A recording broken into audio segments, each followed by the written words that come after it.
வணக்கம். செல்வகுமாரின் விவசாயிகளுக்கான வானிலை எச்சரிக்கை.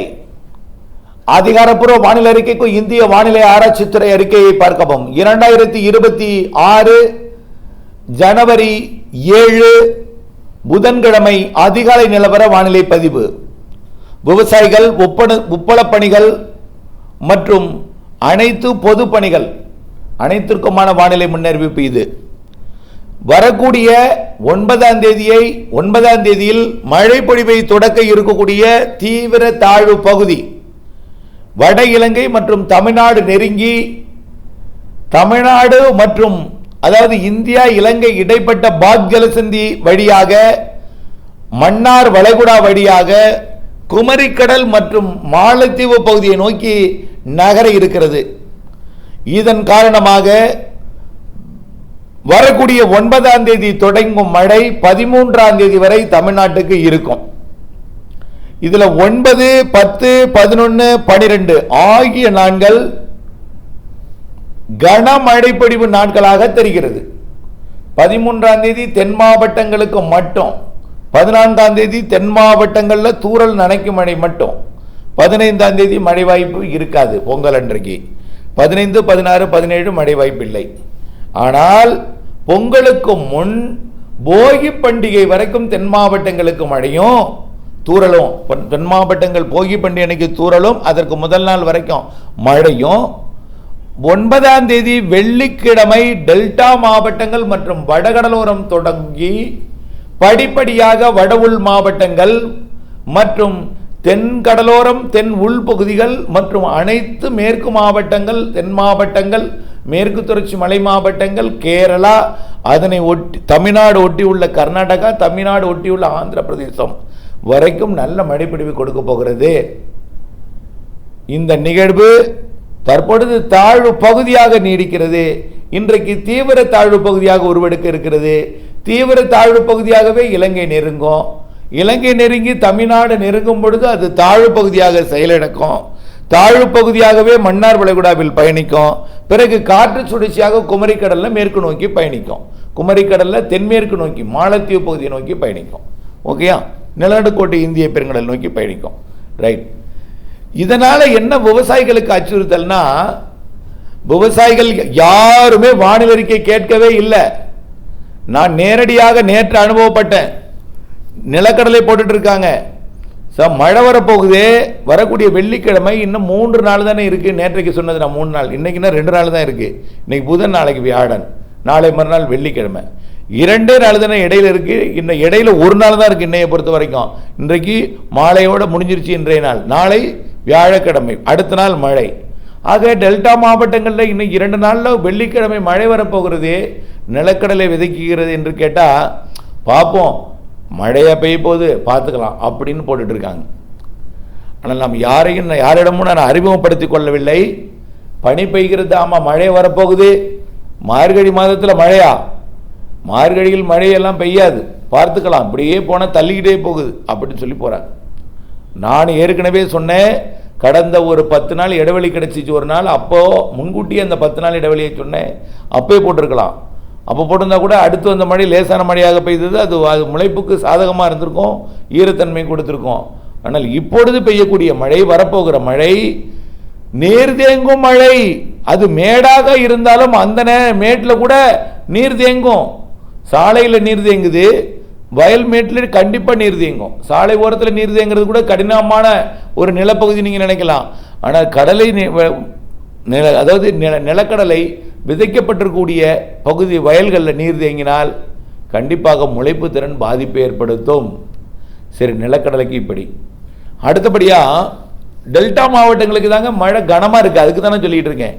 டெல்டா, வடகடலோரம், ராமநாதபுரம், புதுக்கோட்டை, சிவகங்கை, தஞ்சாவூர், திருவாரூர், நாகப்பட்டினம், காரைக்கால், மயிலாடுதுறை, அரியலூர் மற்றும் திருச்சியோட கிழக்கு பகுதி மற்றும் கடலூரோட கிழக்கு பகுதி பெரும்பாலும் மற்றும் புதுச்சேரி, விழுப்புரம் மற்றும் செங்கல்பட்டு, சென்னை, திருவள்ளூர் இதுவரைக்கும் கனமழை இருக்கு. இதுல நம்பர் 1 இடம் டெல்டா மாவட்டங்களுக்கும், அதாவது புதுச்சேரியிலிருந்து ராமநாதபுரம் வரைக்கும் தான் அதிக மழை தெரியுது.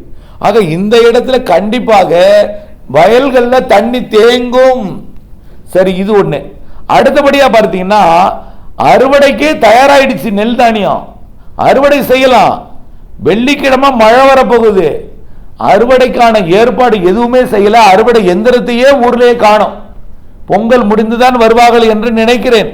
வந்துவிட்டு பொங்கல் முடிந்து வரலாம், வந்து திரும்பி போக முடியாது என்று பொங்கல் முடிந்தான் வருவார்கள் என்று நினைக்கிறேன். அறுவடை எந்திரமே சுற்றுப்புறங்களில் காணும். ஆகவே அறுவடைக்காக தயாராகக்கூடிய நெல் தானியங்களை வரக்கூடிய வெள்ளிக்கிழமை 9ஆம் தேதிக்குள் அறுவடை செய்யாவிட்டால் வயல்ல 3 நாள் தொடர்ச்சியான மழை இருக்கு. டெல்டா மாவட்டங்களை பொறுத்த வரைக்கும் 9, 10, 11, 12 4 நாள் தொடர் மழை இருக்கு. இதுல தொடர்ச்சியா பெய்யலனா கூட விட்டு விட்டு விட்டு விட்டு கனமழை இருக்கு. டெல்டா மாவட்டங்களுக்கு, பெரும்பாலான மாவட்டங்களுக்கு மிதமானது முதல் சற்று கனமழை, ஆங்காங்கே மிக கனமழை, ஓரிடங்களில் அதிக கனமழை, எங்காவது ஒரு இடத்துல அதீத மழைப்பொழிவு கூட வாய்ப்பு இருக்கு. அப்படி இருக்கும் பொழுது நெல் தானியங்களை, இந்த முதிர்ந்த நெல் தானியங்களை அறுவடை செய்யாவிட்டால் 3-4 நாள் அப்படியே ஈரமா இருந்தால் முளைத்து விடும். உங்களுடைய வட்டிக்கு வாங்கிய முதலீடு என்பதை நீங்கள் புரிந்து கொள்ள வேண்டும். ஆகவே அதை மீட்டெடுப்பதற்கு முயற்சி மேற்கொள்ள வேண்டும். ஒன்று. அடுத்தபடியா பார்த்தீங்கன்னா முதிராமலே சாய்ந்து கிடக்கு. பாதி வயல் முதிர்ச்சி அரைஞ்சு அறுவடைக்கு தயாரா இருக்கு, பாதி வயல் முதிர்ச்சி அடையாம இருக்கு, பச்சை இருக்கு. இப்போ இது என்ன ஆகும்? கண்டிப்பா மழை நீர் தேங்கும் அளவுக்கு தான் கிட்டத்தட்ட தொடர்ச்சியா மழை பெஞ்சிட்டே இருக்கும் பொழுது ஈரம் இருந்துட்டே இருக்கும். அந்த வைக்கோல்லையும் ஈரம் இருக்கும், நெல்மணிலையும் ஈரம் இருக்கும், முளைப்பதற்கு வாய்ப்பு இருக்கு. இதனால படுத்து கிடக்கக்கூடிய தொடர்ந்து காத்து, நேற்று கூட காற்றோட தான் மழை பெஞ்சது, ராத்திரி லேசான சாரல் நனைக்கும் மழை. அதுவே இந்த காற்றோட பெய்த மழை அப்படியே தொடர்ச்சியா 3 நாள் இருக்கும் என்பதனால முளைப்பதற்கு வாய்ப்பு இருக்கு. அதனால கீழே படுத்து கிடப்பதோ தண்ணீர் தேங்குவதற்கு வாய்ப்பு இருக்கு. ஆகவே இதற்கு நீங்கள் தூக்கி கட்டி வச்சிருங்க. எப்படியாவது அப்படியே நீங்க அப்படியே ஒரு முடிச்சு போடுவீங்க, 10 நாற்றோட அப்படியே பத்தைகளை கட்டி அடியில் ஒரு முடிச்சு போட்டு நேராக நிமிர்த்து வைப்பீங்க. அந்த மாதிரி நிமிர்த்து வைக்கலாம். இல்லை வேற ஏதாவது ஒரு ஐடியா பண்ணுங்க. தண்ணி தேங்காத அளவுக்காவது வடியை விடுங்க, அதை முதல்ல செய்யுங்க. நீர் தேங்காத அளவிற்கு நன்றாக வடிகாலை திறந்து வைங்க. ஏனென்றால் இப்போ கதிர் விளைந்து விட்ட வயல்களுக்கு தண்ணீர் தேவையில்லை. அதனால ஆனா இன்னொன்னு, ஒருத்தருக்கு தண்ணீர் கூடுதலாக இருக்கும் பொழுது அவர் நெல் வயல் வழியாகவோ பாய்ந்தோடவும் வாய்ப்பு இருக்கு. என்ன செய்ய, வடிகால் தான் நம்ம சரியா வச்சில்லையே. ஒருத்தருக்கு தண்ணி வேணும், அவருக்கு அளவுக்கு அதிகமாக தண்ணி பெஞ்சிட்டுனா, மழை பெஞ்சிருச்சுன்னா என்ன ஆவாரு? நெல் சாகுபடி செய்யப்பட்டிருக்கூடிய அறுவடைக்கு தயாராகக்கூடிய நெல் தானியங்கள் இருக்கக்கூடிய வயல் வழியாக தான் தானாகவே உடைப்படுத்து போகும், அல்லது வரப்பு ஒழிஞ்சு போகும், எலிவலை வழியாக போகும். இதெல்லாம் இருக்கு. முன்னெச்சரிக்கை எடுக்கணும். இல்லைன்னா நம்முடைய முதலீடு என்பதை நினைவுபடுத்த விரும்புகிறேன். சரி, இது நெல்லுக்கு. நெல் 4 நாள் மழை இருக்கும். 9, 10, 11, 12 கண்டிப்பா மிக அதிக மழை இருக்கு. தண்ணீர் தேங்குற அளவிற்கு மழை இருக்கும் டெல்டாவில் எல்லாம். நாகப்பட்டினம் மாவட்டம், திருவாரூர், தஞ்சாவூர், மயிலாடுதுறை, காரைக்கால், புதுக்கோட்டை, சிவகங்கை, ராமநாதபுரம் மற்றும் அரியலூர், கடலூர் மற்றும் விழுப்புரம், புதுச்சேரி, இங்கெல்லாம் செங்கல்பட்டு, திருவள்ளூர் கூட இருக்கும். ஆனால் அங்கே கடலோரத்துக்கு கனமாக இருக்கும், அங்கே உள்ள பெருசாக இருக்காது. ஆனால் அங்கேயும் இருக்கும், கனமழை இருக்குங்க. எங்கேயும் நான் ஒதுக்க முடியாதுங்க. கிருஷ்ணகிரிக்கே மழை இருக்கு. அதனால அறுவடை இருந்தால் கிருஷ்ணகிரிக்கு கூட நீர் தேங்குற அளவுக்கு இல்லைன்னா கூட கனமழை இருக்கும், காய்ந்து விடும், ஓடிடும். ஆனால் டெல்டா எல்லாமே சமதளமாக இருக்கு. ஆகவே பார்த்து கொள்ளுங்கள் தயவு செய்து. அடுத்தபடியா பார்த்தீங்கன்னா நிறைய பேர் மக்காச்சோள அறுவடைக்கு கேட்டுட்டு இருக்கீங்க. வேண்டாம் வேண்டாம், மக்காச்சோள அறுவடை இப்ப செய்ய வேண்டாம், வேண்டாம், தொட வேண்டாம், வரக்கூடிய பொங்கலுக்கு பிறகு அறுவடை செய்யலாம், 17ஆம் தேதி மழை எப்படி இருக்குன்னு பார்த்துட்டு அறுவடை செய்யலாம். நிறைய பேர் வெங்காய அறுவடைக்கு கேட்குறீங்க. வெங்காயத்துக்கு தண்ணி கட்டலாமான்னு கேட்குறீங்க. தண்ணி கட்டினால் மழையும் சேர்ந்து பெய்தால் கூடுதல் நீர் சேர்ந்து வெங்காயம் அழுகல் வந்துடும், அதுக்கும் கேட்குறீங்க. ஆகவே வரக்கூடிய 9லிருந்து மழை இருக்கு. தேவை என்றால் லேசாக ஈரம் மட்டும் கொடுங்க இன்னைக்கு நாளைக்கு. அதுக்கப்புறம் மழை பெய்து விடும்.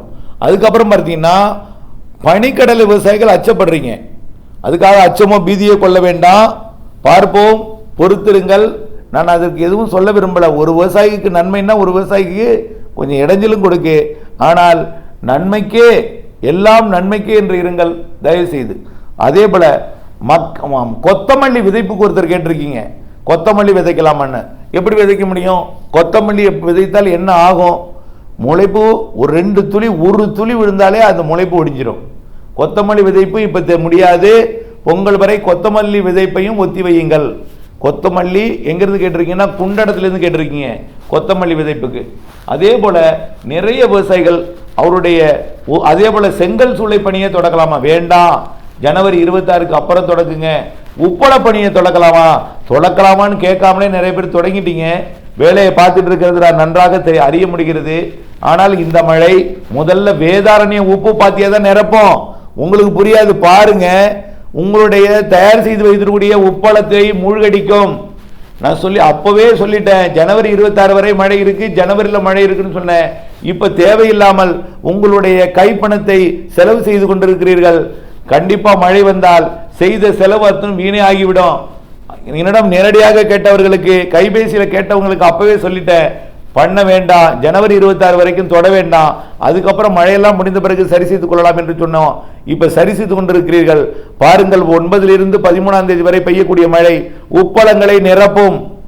உப்பளம் திறந்திருந்தால் மூடி வைங்க. உப்பு குவியல்கள், அதே போல தூத்துக்குடிக்கும் வேதாரண்யம், அதாவது அகசியம்பள்ளி, கடினல் வயல், அதிராமப்பட்டினம், மணமேல்குடி, மரக்காணம், பழவேற்காடு எல்லாமே மூடி வைங்க. ஆகவே இதுதான் இப்பொழுது ஆய்வறிக்கை. கண்டிப்பாக மழை இருக்கு 9லிருந்து 13ஆம் தேதி வரை, 12ஆம் தேதி வரை அனைத்து மாவட்டங்களுக்கும். 13ஆம் தேதி தென் மாவட்டங்களுக்கு, தென் மாவட்ட மேற்கு தொடர்ச்சி மலை. 14ஆம் தேதி தென் மாவட்டங்களுக்கு தூறல். 9 விட 10, 11, 12 கன மிக கனமழை இருக்கிறது என்பதை தெரியப்படுத்த விரும்புகிறேன். ரெட் அலர்ட் கொடுக்கும் வகையில், அரசு எந்திரத்தை முடுக்கிவிடும் வகையில் அந்த மழை நிகழ்வு அமையும் என்பதையும் தெரியப்படுத்த விரும்புகிறேன். இணைந்த இருங்கள் அப்டேட்ஸுடன். நன்றி.